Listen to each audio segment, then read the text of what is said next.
Bismillahirrahmanirrahim. Assalamualaikum warahmatullahi wabarakatuh. Berita Al-Hijrah 29 Syakban 1 April. Bersama saya Nazirah Syaringat dan berikut tajuk utama malam ini. Pensyarah UiTM direhatkan.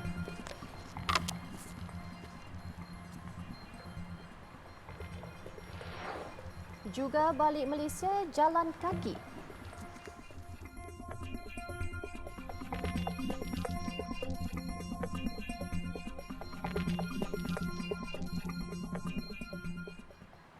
Suspek kes bunuh kanak-kanak berusia 11 tahun di sebuah kompleks rumah anak yatim dan miskin dekat Sungai Sui, Kuantan 20 Mac lalu didakwa di Mahkamah Magistrate Kuantan hari ini. Bagaimanapun tiada sebarang pengakuan direkodkan daripada tertuduh yang berusia 16 tahun selepas pertuduhan dibacakan di hadapan Magistrate Ainis Abu Hassan Syari. Tertuduh didakwa melakukan kesalahan itu antara jam 3.45 petang hingga 4.15 petang 12 hari lalu di Surau An-Nadwah, Kompleks Cempaka Permata Camar, Jalan Pantai Sepat dalam daerah Kuantan. Dia didakwa membunuh mangsa mengikut Seksyen 302 Kanun Kesiksaan. Mahkamah menetapkan 1 Julai depan sebagai tarikh sebutan semula kes. Pada 20 Mac lepas, seorang kanak-kanak lelaki berusia 11 tahun meninggal dunia dipercayai akibat dibelasah pelajar senior di bangunan surau asrama berkenaan. Mangsa disahkan meninggal dunia sejurus tiba di Hospital Tengku Ampuan Afzan ketika menerima rawatan. Ketua Polis Pahang Datuk Ramli Muhammad Yusof dalam sidang media pada 25 Mac lalu memaklumkan hasil bedah siasat mendapati punca kematian mangsa adalah disebabkan hentakan di kepala. Pensyarah UiTM yang tular sejak awal minggu ini berhubung memperlekeh pelajar B40 direhatkan daripada mengajar mulai hari ini. Tindakan berkenaan diambil sehingga siasatan insiden tersebut selesai.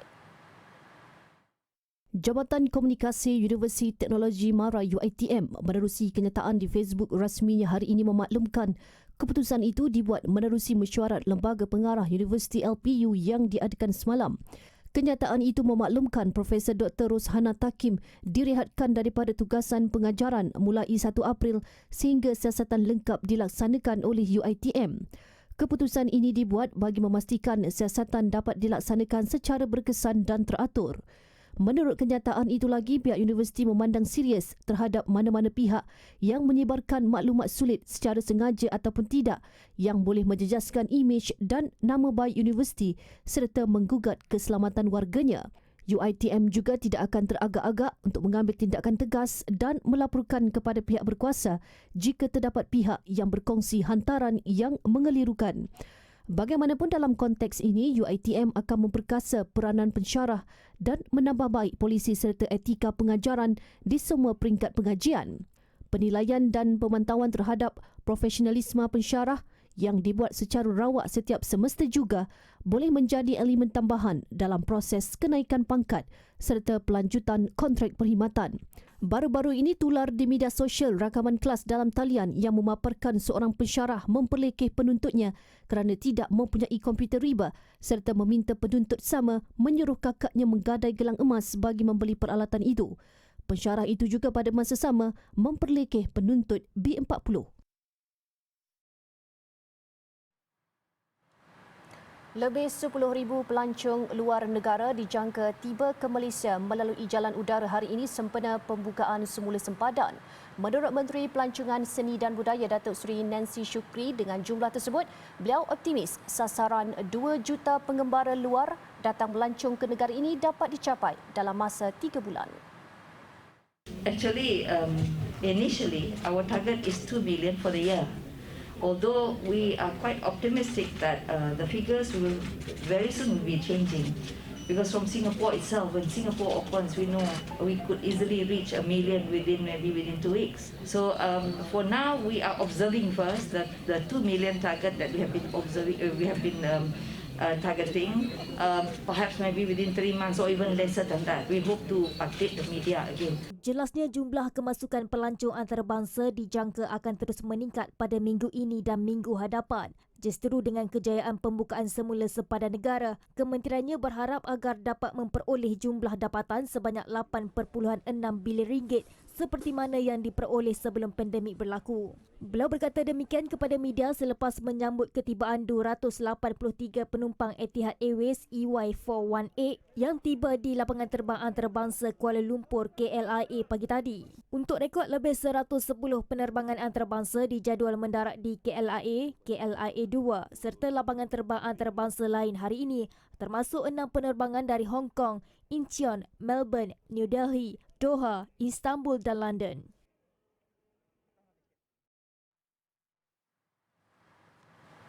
Dalam pada itu, Jabatan Imigresen Malaysia JIM telah bersedia untuk membuka sepenuhnya kaunter imigresen di semua pintu masuk ke Malaysia. Timbalan Ketua Pengarahnya Datuk Zakaria Syakban berkata pihaknya membuat persediaan itu sejak sebulan lalu. Sebagai permulaan, JIM hanya membuka sebanyak 50% kaunter imigresen di pintu masuk udara, iaitu di KLIA, KLIA 2, Kota Kinabalu, Kuching, Miri, Langkawi, Bayan Lepas dan Senai. Berdasarkan pada apa yang fasiliti yang kita ada sekarang ni, untuk pintu masuk udara saja, sebenarnya kita mempunyai 100 di seluruh negara. Kita ada 183 pintu masuk, termasuk pintu masuk kaunter manual dan juga kaunter auto gate. So kita untuk manual sekarang ni kita start dengan 50% dahulu. Kita tengok keadaan dan we are ready to buka semua kaunter pada bila-bila masa bergantung pada keperluan. Tambahnya, bagi pintu darat pula, sebanyak 224 pintu masuk dan 228 pintu keluar dibuka hari ini di 6 lokasi, masing-masing di bangunan Sultan Iskandar dan Kompleks Sultan Abu Bakar Johor, Bukit Kayu Hitam Kedah, Wang Kelian Perlis, Tebedu dan Sungai Tujuh di Sarawak. Sementara itu, di Tambak Johor, ratusan ribu pekerja Malaysia yang berada di Singapura tersenyum sebaik saja pintu sempadan dibuka jam 12.30 malam. Kemeriahan pengembara dapat dirasai apabila ramai dalam kalangan mereka memilih untuk berjalan kaki menuju ke tanah air. Perasaan itu dikongsi pekerja sektor perkhidmatan Muhammad Seturan Habullah yang berjalan kaki pulang ke tanah air seawal jam 5.30 pagi. Saya dengar macam tadi lah, dengar Singapura, Malaysia dah buka border. Jadi saya happy. Terlalu happy. Happy bukan apa, happy nak jumpa anak-anak saya. Keluarga saya tu. Sebab saya tinggal anak saya kecil. Mungkin anak saya tak kenal saya. Hari ni saya sanggup tunggu UAS saya. Walaupun saya boleh naik teksi. Duit belakang kiri lah duit kan. Tapi saya nak tunggu. Rumah saya ambil, saya nak tengok anak-anak saya macam mana keadaan anak saya bila jumpa saya. Pasangan suami isteri ini, Tijoti dan Arkuna, turut mengambil kesempatan pulang ke tanah air kerana mahu melihat kediaman dan kenderaan yang telah lama ditinggal tanpa selenggara serta melawat saudara mara yang lama ditinggalkan. Perasaan tu memang sedih sangat. Lepas tu ada yang meninggal, tak boleh masuk kan, kena ada prosedur. Ada yang sampai tak boleh tengok jenazah semua kan. So memang orang lain rasa tu kita yang sedih, meleleh air mata kan. So ada yang dapat anak, tak dapat jumpa. Meleleh lah kalau dengar cerita orang, kalau tengok telefon kan. Memang sedih macam kita dalam keluarga mereka kan. Tapi bila semalam dah buka, memang gembira sebab bila-bila kita boleh datang nak tengok saudara mara semua kan. Lepas tu nak visit rumah lah hari ni. Kebanyakan pengembara ini melahirkan rasa syukur dan berharap sempadan kedua negara tidak lagi ditutup. Masa tu masuk memang hari-hari nangis lah. Tambah kuarantin seseorang pula dekat hotel memang susah. So bila dah yang umum border buka ni, syukur sangat-sangat lah kan. Alhamdulillah lah boleh ulang-alik macam dulu balik. Even macam sangat-sangat sangat-sangat mengharapkan lah. Untuk rekod, lebih 400,000 pekerja Malaysia di Singapura berada di republik itu yang sebelum ini berulang-alik setiap hari melalui Tambak Johor dan link kedua.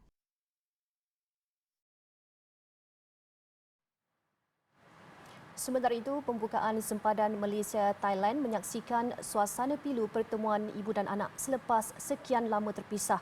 Nur Ashikin Bunnawi 31 tahun menangis gembira sebaik melihat ibunya Siti Zubaidah Abdullah 62 tahun melangkah kaki dari sempadan Thailand memasuki Kompleks Immigration, Kastam, Kuarantin dan Keselamatan ICQS Bukit Kayu Hitam kira-kira jam 10.30 pagi.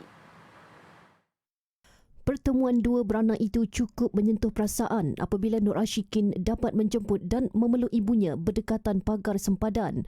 Menurut Nur Ashikin, pandemik COVID-19 memisahkan dia dan ibu sejak Oktober tahun lalu setelah ibunya terpaksa pulang ke kampung halamannya di Trang, Thailand kerana kematian neneknya.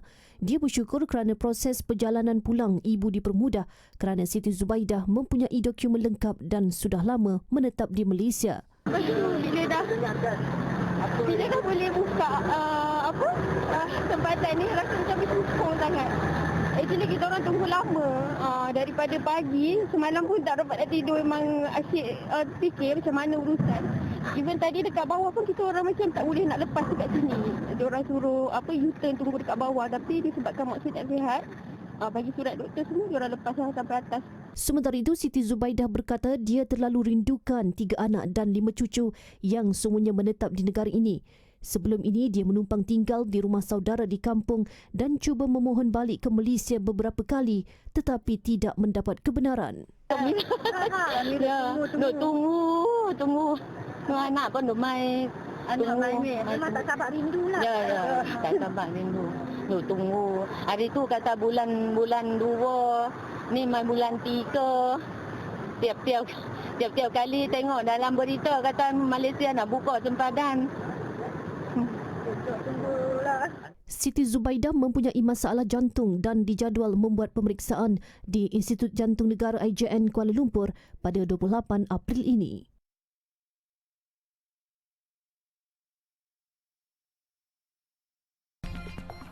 Selepas ni, orang kaya monopoli pembelian.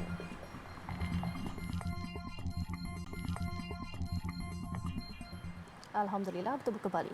Selepas lebih 2 tahun menunaikan solat dengan penjarakan fizikal 1 meter, akhirnya hari ini umat Islam dapat merapatkan semula saf. Aktiviti solat berjemaah di masjid dan surau kini sudah boleh dilaksana tanpa ada penjarakan dan ia amat melegakan umat Islam selepas akur dengan SOP berkenaan akibat pandemik COVID-19.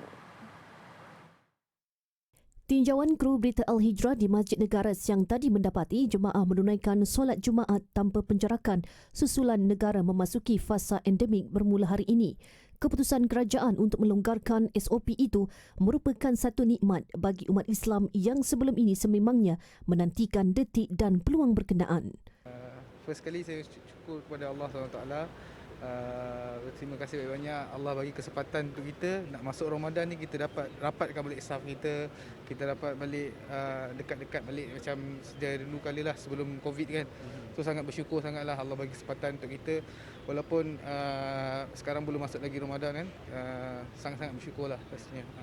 Pandemik kan memang kita sarap tambahan pula merapatkan saf tu sebagai satu sunnah yang dulu kita buat sebab ada halangan. Sekarang ni benda tu dah beransur hilang. So patutlah kita rapatkan betul. Umumnya kita dah kehilangan tempoh ni selama 2 tahun ya. Jadi nak dapatkan balik rhythm ukhuwah bahu bertemu bahu tu rasa macam janggal mula-mula, tapi saya rasa ini adalah permulaan yang baik dan harap ini kita semua berdoa supaya ia berkekalan lah. Rasa janggal tu mula. Ya, sebab kita dah 2 tahun kita berjarak-jarak dan harap-harap ini kekal lah. Sama kita berdoa lah sama-sama. Tinjauan juga mendapati walaupun rakyat sudah berada di fasa endemik, semua jemaah yang hadir tetap mematuhi SOP seperti memakai pelitup muka serta membawa sejadah masing-masing.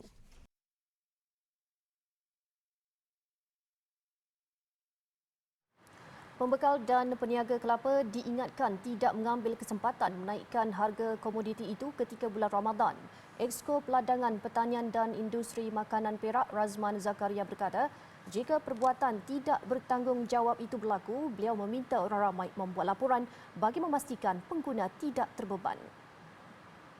jika harga kelapa ni naik, maka dia adalah sumber kepada makanan untuk bermasak untuk bulan Ramadan, gulai, kuih dan sebagainya, maka dia menyumbang kepada kenaikan harga.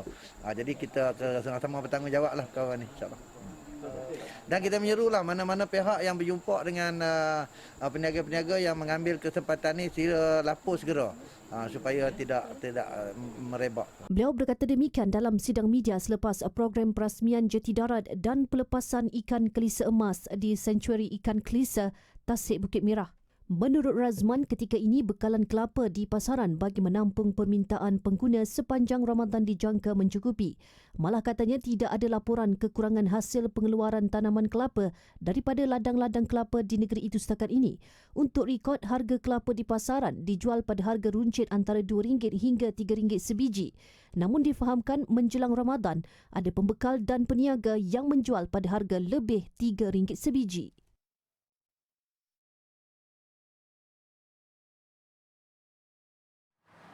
Sementara itu, isu kekurangan minyak masak paket 1 kg bersubsidi masih berlaku. Timbalan Menteri Perdagangan Dalam Negeri dan Hal Ehwal Pengguna Datuk Rosal Wahid berkata, masalah itu masih berleluasa ekoran. Ia dimonopoli pengguna industri selain golongan T20 dan M40. Kerajaan katanya memperuntuk sebanyak 60,000 tan minyak masak bersubsidi sebulan untuk kumpulan B40, namun diambil kesempatan oleh golongan berkenaan. CPC RM7 sekilo. Jadi RM7 kita subsidi RM2.5. Bayangkan. Maknanya RM4.5 1 kilo. Jadi orang negeri goreng pisang, restoran, buat cokodok, buat jepu, semua tu akan guna minyak ni. Jadi itu satu punca kekurangan minyak ni. Jadi kalau kita nak jalankan penguatkuasaan di kedai ni pula, kita boleh. Tapi bila kita tak buka kuasa, kesannya ialah dia beli minyak mahal, dia akan jual goreng pisang lebih mahal. Kesan juga kepada pengguna. Jadi ini yang menjadikan kita rasa bersalah dalam hal tersebut. Beliau turut menafikan dakwaan pelaksanaan program keluarga Malaysia menyebabkan bekalan minyak masak paket di pasaran kurang kerana hanya sebilangan kecil syarikat pembungkusan semula yang terbabit untuk pembekalan bagi program itu. Manakala kira-kira 6 syarikat di setiap negeri melakukan urus niaga untuk pasaran tempatan. Beliau berkata demikian pada sidang media selepas program walkabout pemantauan pembukaan sempadan negara Malaysia Thailand di Kompleks Imigresen, Kastam, Kuarantin dan Keselamatan ICQS Rantau Panjang hari ini.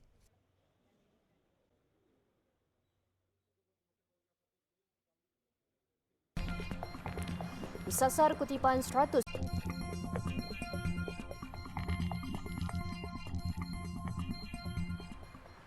Alhamdulillah, masih bersama berita Al-Hijrah.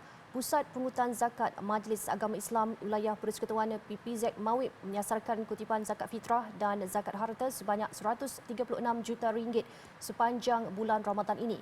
Ketua Pegawai Eksekutifnya Abdul Hakim Amir Osman berkata, bagi menggalakkan pembayaran zakat, pihaknya turut menawarkan pelbagai hadiah menarik kepada pembayar.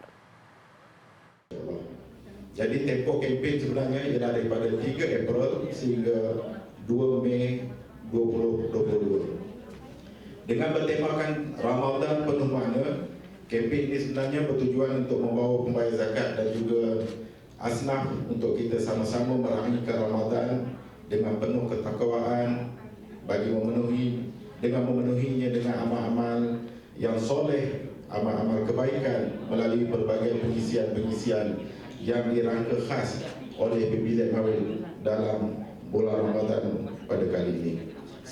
Pembayar yang menunaikan zakat harta di mana-mana saluran berpeluang memenangi pelbagai hadiah utama seperti pakej umrah dan pakej ziarah. Ia meliputi mana-mana kaunter bayaran PPZ, perkhidmatan kaunter zakat digital, perkhidmatan pintu ke pintu, saluran bayaran online di portal rasmi PPZ Mawib dan skim potongan zakat bulanan dengan melayari ptgzakat.com.my. Pembayar juga boleh berurusan tanpa perlu ke kaunter dengan membuat temujanji di mytemujanji.zakat.com.my. Bagi pembayaran zakat fitrah secara dalam talian pula, pemenang berpeluang memenangi hadiah seperti telekung eksekutif, jam tangan, voucher makanan dan pelbagai lagi. Sementara itu, Abdul Hakim berkata, PPZ Mawib turut menyasarkan jumlah keseluruhan pungutan zakat tahun ini sebanyak 850 juta ringgit, membabikan 410,000 pembayar. Maklumat lanjut mengenai kempen ini hubungi talian zakat di 1300885757 atau email kepada info@zakat.com.my atau melalui Facebook Messenger Pusat Pungutan Zakat.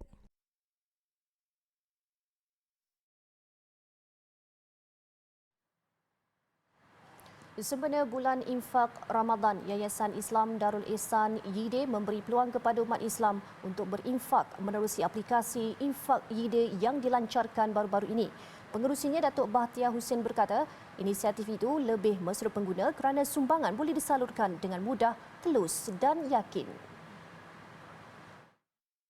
Jadi satu platform aplikasi yang boleh di-download dalam Google Apps, App Store dan Google Play, di mana masyarakat boleh mengimpak secara terus kepada Yayasan Islam Darul Ihsan, iaitu kepada rumah-rumah anak yatim, kepada masjid, surau dan juga pitas, iaitu tahfiz-tahfiz yang ada di seluruh Selangor. Jadi mudah bagi mereka, every day at any time boleh menginfakkan. Aplikasi ini dibangunkan dengan kerjasama Toyib Pay Sendirian Berhad, iaitu sebuah syarikat Bumi Putra Islam yang menyediakan perkhidmatan payment gateway. Sementara itu, Datuk Bahtiar berkata pihaknya menyasarkan seramai 8,100 anak-anak yatim yang berdaftar dengan yayasan itu akan menerima sumbangan Aidilfitri bernilai RM150 setiap seorang dengan jumlah keseluruhan RM1.25 juta. Sumbangan itu jelas Datuk Bahtiar dapat meringankan beban individu tidak berkemampuan selain dapat merasai kegembiraan seperti insan lain. Beliau ditemui media ketika Majlis Tautan Kasih Uhwah Rakan Strategik Korporat YIDE di Shah Alam baru-baru ini. Sumbangan kepada YIDE boleh dibuat menerusi akaun tertera dan sebarang pertanyaan boleh diajukan di talian 017-7569-457 atau layari www.yide.com.my.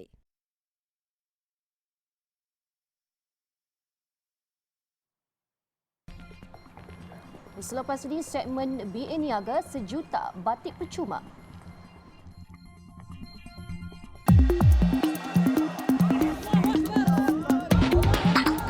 جلوب الهجرة العربية لهذا الأسبوع سنكتشف خلف الكواليس حول صراع روسيا وأوكرانيا. لا تنسوا مشاهدة جلوب الهجرة العربية في كل يوم الجمعة في الساعة 9:15 مساء على قناة الهجرة وصفحة فيسبوك TV الهجرة.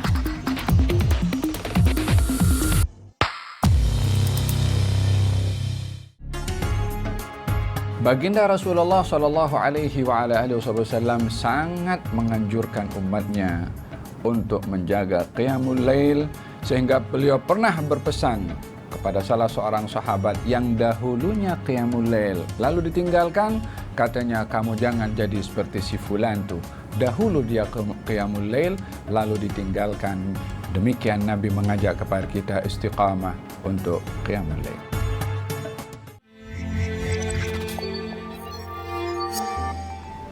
Hai, jom saksikan program Majlis Ayah yang akan ditayangkan sepanjang bulan Ramadan di platform Facebook Quran Hour, Sinar Harian dan TV Al-Hijrah.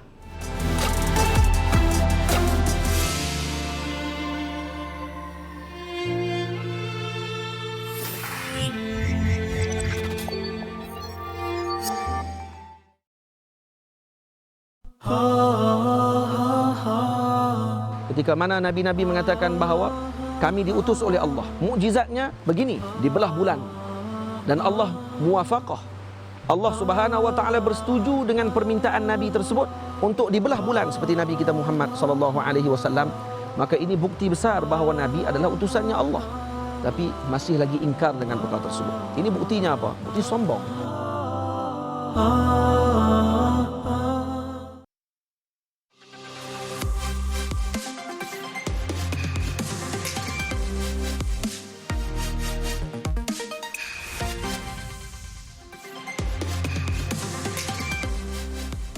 Kempen sejuta batik percuma mendapat sambutan hangat sejak dilancarkan Raifili World Sendirian Berhad pada 4 Mac lepas.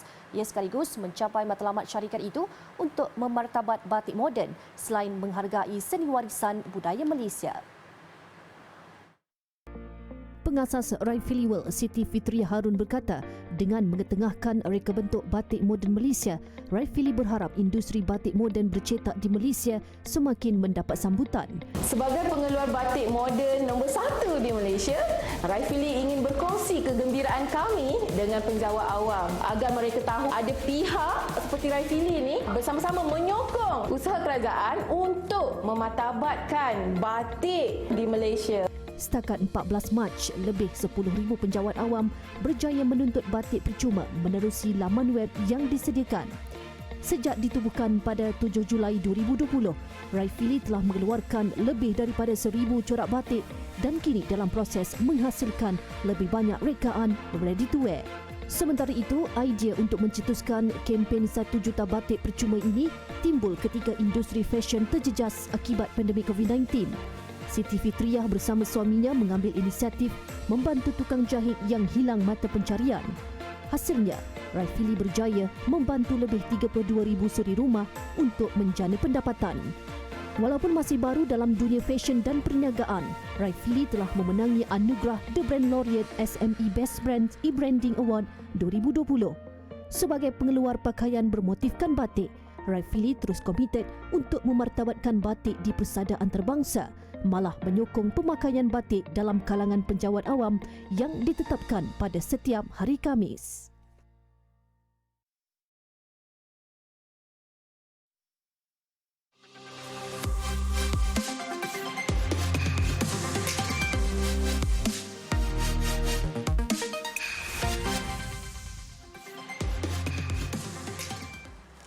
Kejayaan pemulihan ekonomi negara, kestabilan politik dan kesejahteraan sosial yang sedang kita kecapi adalah hasil kerjasama kerajaan persekutuan dan kerajaan negeri yang sentiasa berganding bahu menyalurkan keperluan keluarga Malaysia supaya tiada sesiapa pun yang tertinggal seterusnya menangani jurang pendapatan dan membasmi kemiskinan.